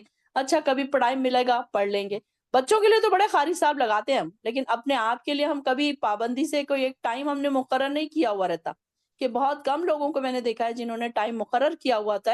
کبھی ٹائم ملا فرائیڈے کو پڑھ لیا، کبھی رمضانوں میں پڑھ لیا، کبھی نہیں پڑھا، کبھی پڑھ لیا، ایسے کرتے ہیں. تو یہاں پر دیکھیے کہ انسان جب 40 ایئرز کا ہوتا ہے تو یہ ریئلائز ہوتا ہے اس کو کہ میں نے اب تک کیا کیا غلطیاں کی ہیں اور مجھے کیا کیا نہیں کرنا ہے، کیا کیا سدھارنا ہے. یہ انسان کو ریئلائز ہوتا. اور پھر یہ بھی دیکھیے نا کہ انسان اب تیزی سے اپنی موت کی طرف بڑھ رہا ہے. اگر اس کو جب بھی اس کی عقل نہ آئے تو پھر تو واقعی وہ تو شرمندگی کی بات ہوگی بہت. تو یہاں پر کیا دعا بتائی گئی؟ قال ربی اوزعنی ان اشکر نعمتک التی انعمت علی. یہاں پر دیکھیے دعا کو انڈرلائن کیجئے. آیت نمبر 15، ربی اے میرے رب اوزعنی مجھے توفیق دے، ان اشکرا یہ کہ میں شکر کروں، نعمت کا تیری اس نعمت کا، التی وہ جو، انعمتا تو نے مجھے انعام کیا، علیہ مجھ پر، وعلی والدیہ اور میرے والدین پر۔ دیکھیے پہلے والدین کے احسانات گنائے گئے اور پھر اپنے ساتھ ساتھ والدین کی دعا بھی سکھائی گئی۔ اپنے اکیلوں کے لیے دعا نہیں کرنی ہے بلکہ والدین کے لیے بھی کرنا ہے۔ وَأَنْ عَمَلَ اور یہ کہ میں عمل کروں، صالحاً نیک، ترضاہ کہ تو پسند کرے اس کو۔ عمل بھی کیسے ہونا چاہیے کہ جو اللہ کو پسند آئیں، ایسے نہیں عمل ہوں کہ راکھ بن کر ڈھیر بن کر اڑا دیے جائیں۔ بیکار عمل نہیں ہونے چاہیے، ریاکاری والے عمل نہیں ہونے چاہیے۔ ریاکاری والے عمل کیا ہوں گے؟ پھر راکھ بنا کر اڑا دیے جائیں گے۔ تو یہاں پر عمل بھی کیسے ہونے چاہیے ہمارے؟ اعمال صالحاً ترضاہ کہ تو اس کو پسند کرے، وَأَصْلِحْ لِي فِي ذُرِّيَّتِي اور تو اصلاح کر دے میرے لیے میری اولاد کی، انی تبتو بے شک میں نے توبہ کی، الیکا تیری طرف، وَإِنِّي مِنَ الْمُسْلِمِينَ اور بے شک میں مسلمانوں میں سے ہوں۔ اب یہاں پر دیکھیے خود اپنے لیے بھی دعا آ گئی، والدین کے لیے بھی آ گئی، اپنی اولاد کے لیے بھی آ گئی۔ کتنی پیاری دعا ہے، کتنی بہنوں کو یاد ہے یہ دعا؟ مجھے امید ہے کہ بہت ساری بہنوں کو یاد ہوگی یہ دعا، کیونکہ ہم ہمیشہ انڈر لائن کرواتے ہیں اور یہ دعا اکثر دعاؤں کی کتابوں میں بھی لکھی ہوتی ہے۔ تو یہاں پر بھی دیکھیے بہت پیاری دعا ہے، جن کو نہیں یاد ہے فوراً یاد کر لیجئے۔ اس میں سارا کچھ آ جا رہا ہے، اپنا خاندان پورا آ جا رہا ہے، اپنی اولادیں بھی آ جا رہی ہے، اپنے ماں باپ بھی آ جا رہے، ہم خود بھی آ جا رہے، کہ اللہ ہماری اولاد کو بھی اصلاح کر دے، ان کی بھی اصلاح کر دے۔ اور میں تیرے حضور توبہ کرتی ہوں اور بے شک میں فرما بردار ہوں۔ یہی لوگ ہیں جن کے بہترین اعمال کو ہم قبول کرتے ہیں۔ سبحان اللہ، یہی لوگ ہیں۔ دیکھیے ایسے لوگ جو عاجزی ان کے ساری کے ساتھ دعائیں کرتے ہیں، اللہ تعالیٰ فرما رہے ہیں کہ ہم ان کی دعائیں قبول کرتے ہیں اور ان کی برائیوں کو درگزر کرتے ہیں۔ وَأَن نَتَجَاوَزُ عَن سَيِّئَاتِهِمْ دیکھیے کہ نیک لوگوں کی اچھائیاں ان کے برے اعمال کو مٹا دیتے ہیں، برائیوں کو ختم کر دیتے ہیں۔ اللہ تعالیٰ دیکھیے کہ ان کے برے کاموں کو پھر درگزر کر دیں گے۔ اگر انسان کے پاس ڈھیر بھر کے نیکیاں ہوں اور مٹھی بھر کے گناہ ہوں تو اللہ تعالیٰ کو کیا پڑی ہے کہ وہ اللہ تعالیٰ مٹھی بھر گناہوں کی طرف ہی دیکھے؟ اللہ تعالیٰ تو بڑا غفور الرحیم ہے نا۔ ہم بار بار اللہ تعالیٰ کے بارے میں یہی پڑھ رہے ہیں کہ اللہ تعالیٰ بڑا غفور الرحیم ہے، بڑا معاف کرنے والا ہے، بڑا شفقت والا ہے۔ تو دیکھیے کہ اللہ تعالیٰ فرما رہے ہیں کہ جن کے بہترین اعمال ہوں گے ہم ان کے اعمال کو قبول کرتے ہیں اور ان کی برائیوں کو درگزر کرتے ہیں۔ اس آیت پر بھی رک جائیے، اپنے آپ کو چیک کیجئے اور اللہ تعالیٰ سے دعا کیجئے کہ اللہ ٹوٹے پھوٹے جو بھی ہم نے اعمال کیے، اب ہم کوشش کریں کہ ہم بہترین اعمال کریں، لیکن اب تک جو ہم نے ٹوٹے پھوٹے اعمال کیے تو ان کو قبول فرما، بہترین اجر عظیم دے کر، بہت زیادہ ڈبل ٹبل جتنا زیادہ تو اجر دے کر اس کو قبول کر سکتا ہے، اللہ تعالیٰ اس کو قبول کر لے اور ہماری برائیوں کو ہم سے درگزر کر، ہمارے گناہوں کو معاف کر دے۔ اللہ تو بڑا معاف کرنے والا ہے، تو بڑا غفور الرحیم ہے، اللہ ہماری برائیوں کو درگزر کر دے۔ یہ اہل جنت میں شامل ہیں، سبحان اللہ، فی اصحاب الجنہ، اللہ اکبر، اللہم اجعلنا منہم، اللہ اصحاب الجنہ میں ہمیں بھی شامل فرما دے۔ اللہ کا وعدہ سچا ہے جو ان سے کیا جاتا ہے، اور جس شخص نے اپنے والدین سے کہا تف ہو تم پر، تم مجھے اس بات سے ڈراتے ہو کہ میں زندہ کر کے زمین سے نکالا جاؤں گا، حالانکہ مجھ سے پہلے بہت سی نسلیں گزر چکی۔ اب کئی اولادیں ایسی ہوتی ہیں کہ جو کتنا بھی ماں باپ ان کو ڈراؤ، وہ کیا کہتے ہیں کہ نہیں نہیں تم تو غلط ہی کہہ رہے ہو، تم تو اتنے لوگ مر گئے اب تک کوئی زندہ ہوا، کسی کے ساتھ کچھ ہوا نہیں، میرے ساتھ بھی کچھ نہیں ہوگا۔ ماں باپ کتنا بھی ڈانٹتے جائے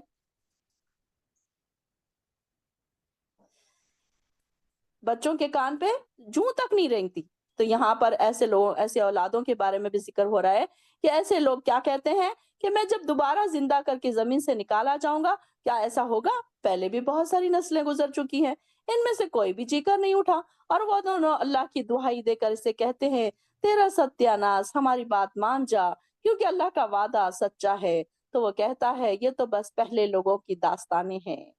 یعنی کہ دیکھیے کہ کئی زمانوں میں ایسے ہوا کرتا تھا کہ مشرک اولادیں ہوا کرتی تھی، اور یہ کیا کہتے تھے کہ تمہاری گھسی پٹی دلیلیں تمہارے ہی پاس رکھو، ہزاروں لوگ ہر سال مرتے ہیں، ہزاروں لوگ، اب تک تو کوئی نہیں جیا، اب کون جیے گا، کون مرے گا، کون دوبارہ اٹھایا جائے گا؟ یہ تو صرف سٹوریاں ہی آپ جو ہمیں سنا رہے ہیں ان کے بارے میں آ رہا ہے. یہی لوگ ہیں جن پر جنوں اور انسانوں کی ان سے پہلے کی جماعتوں سمیت اللہ کا عذاب اور قول صادق آتا ہے. بے شک یہی لوگ خسارہ اٹھانے والے ہیں. ان دونوں قسموں کے لیے لوگوں میں سے ہر ایک کے ان کے اعمال کے لحاظ سے درجے ہوں گے، تاکہ اللہ تعالیٰ ان کے اعمال کا پورا پورا بدلہ دے اور ان پر ظلم نہیں کیا جائے گا. اور جس دن کافر دوزخ پر پیش کیے جائیں گے تو انہیں کہا جائے گا تم دنیا کی زندگی میں پاکیزہ چیزوں سے اپنا حصہ لے چکے.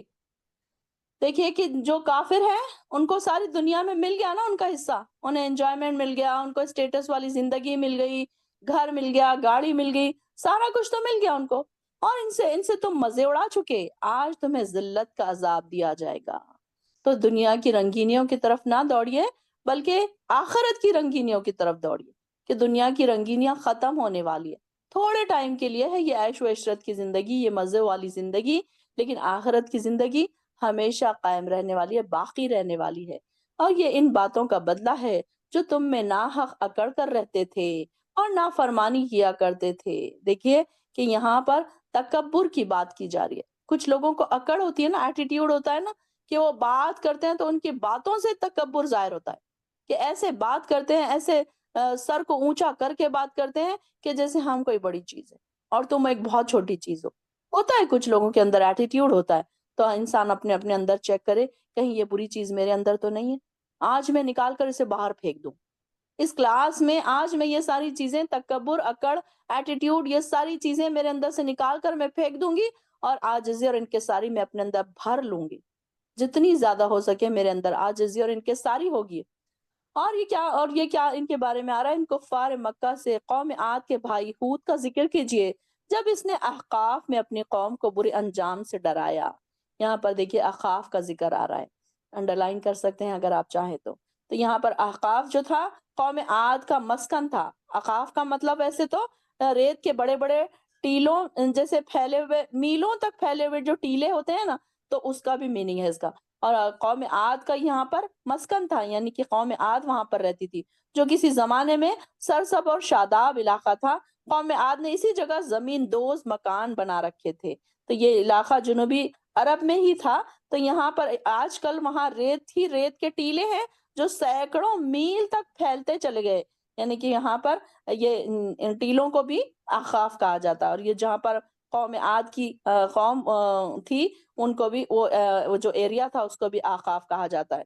کوئی شخص اس صحرا میں داخل ہونے کی جرات نہیں کر سکتا تھا کیونکہ جو چیز اس ریت میں گر پڑے وہ بھی ریت میں دھنس کر ریت ہی بن جاتی تھی. جیسے کوئی چیز نمک کی کان میں گر پڑے تو وہ بھی نمک بن جاتی تھی نا، تو اسی طریقے سے یہ بھی ایسی ہو گئی تھی ان کے جگہیں جو تھی.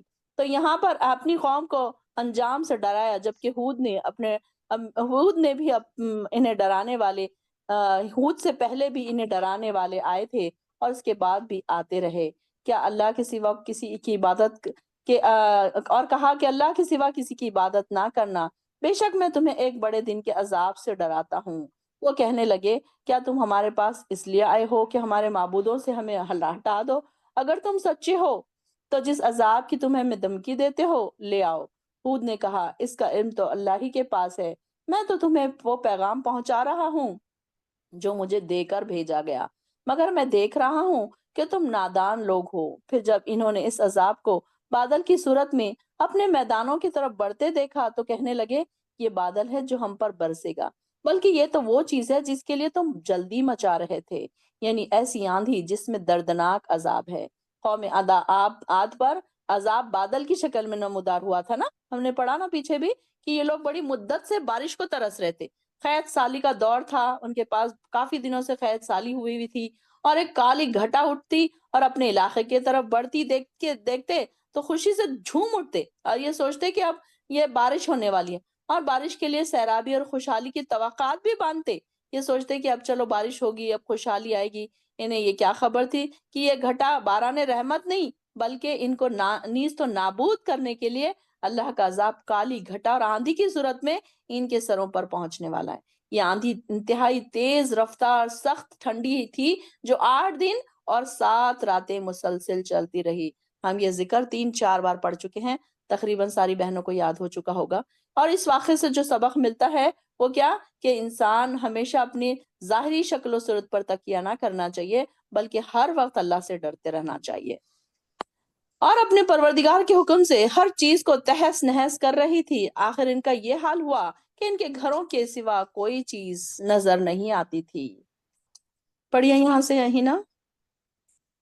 جی، اسی طرح ہم مجرم لوگوں کو بدلہ دیا کرتے تھے، اور ہم نے انہیں ان باتوں میں اس قدر قدرت دی تھی کہ تمہیں اس پر اس قدر قدرت نہیں دی، اور ہم نے ان کو دیے کان اور آنکھیں اور دل، تو نہ ان کے کان اور نہ ان کی آنکھیں اور نہ ان کے دل ان کے کچھ بھی کام آئے جب وہ انکار کرتے تھے اللہ کی آیات کا، اور ان کو اس عذاب نے گھیر لیا جس کا وہ مذاق اڑاتے تھے، اور ہم نے ہلاک کر دی تمہارے ارد گرد کی بستیاں، اور ہم نے بار بار اپنی نشانیاں دکھائیں تاکہ وہ لوٹ آئیں، پھر انہوں نے کیوں نہ ان کی مدد کی جنہوں نے انہیں بنا لیا تھا۔ اللہ کا قرب حاصل کرنے والوں کو اللہ کے سوا معبود بلکہ وہ ان سے غائب ہو گئے، اور یہ ان کا بہتان تھا جو وہ گھڑا کرتے تھے۔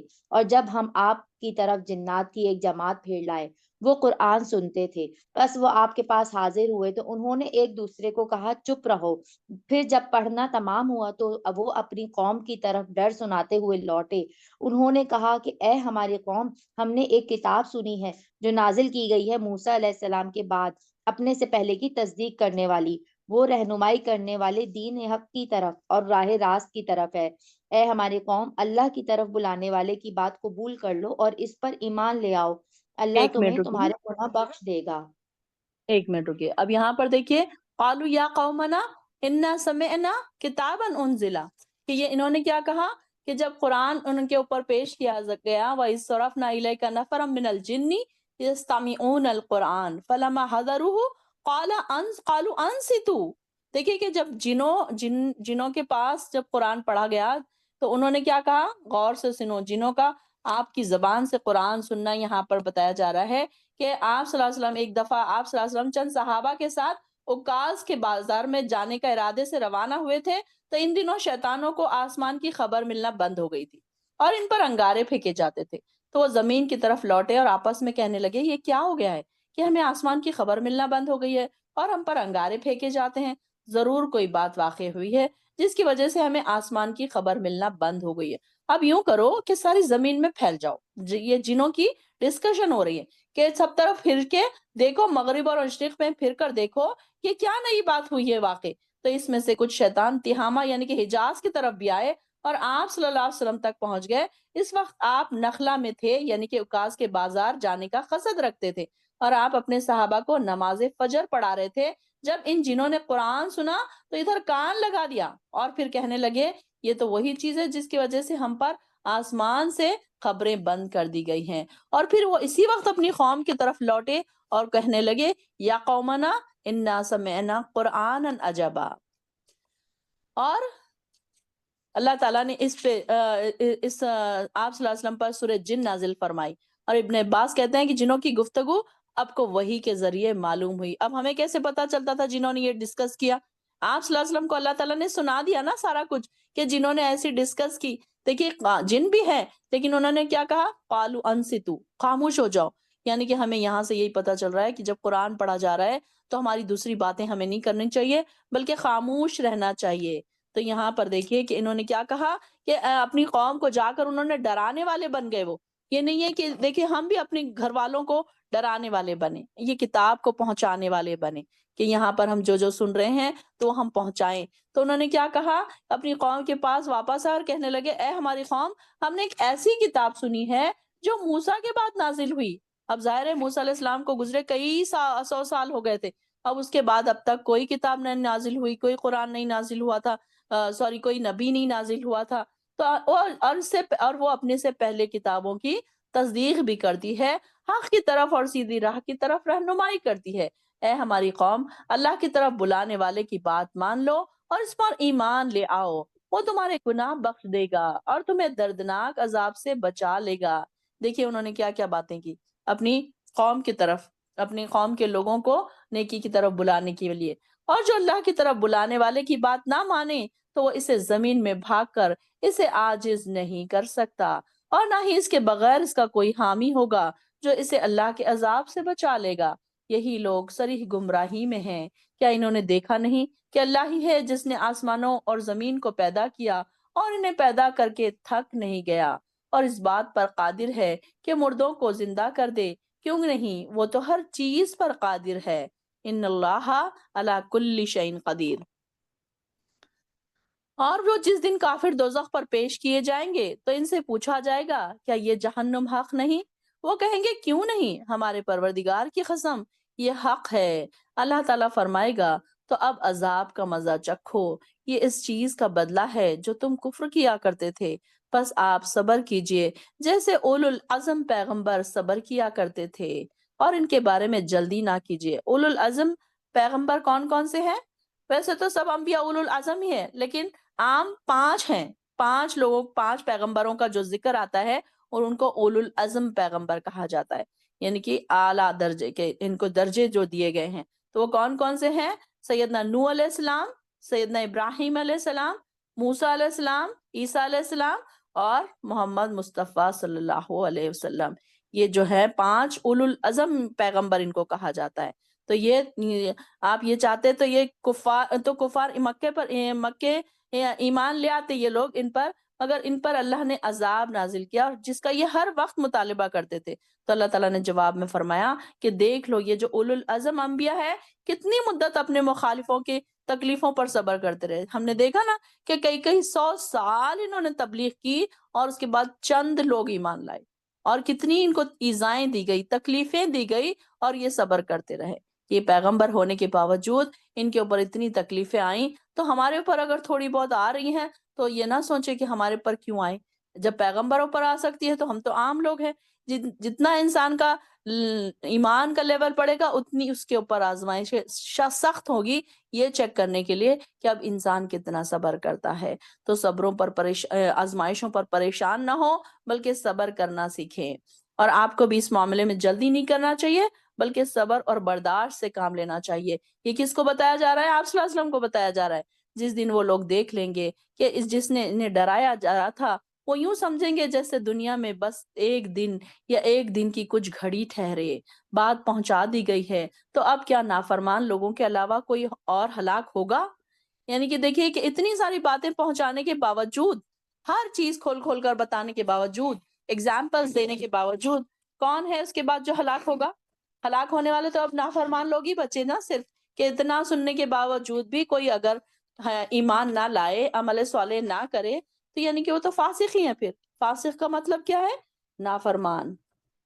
انشاءاللہ ربات تک رکھتے ہیں، آگے کا انشاءاللہ کل پڑھیں گے۔ وآخر الدعوانا الحمدللہ رب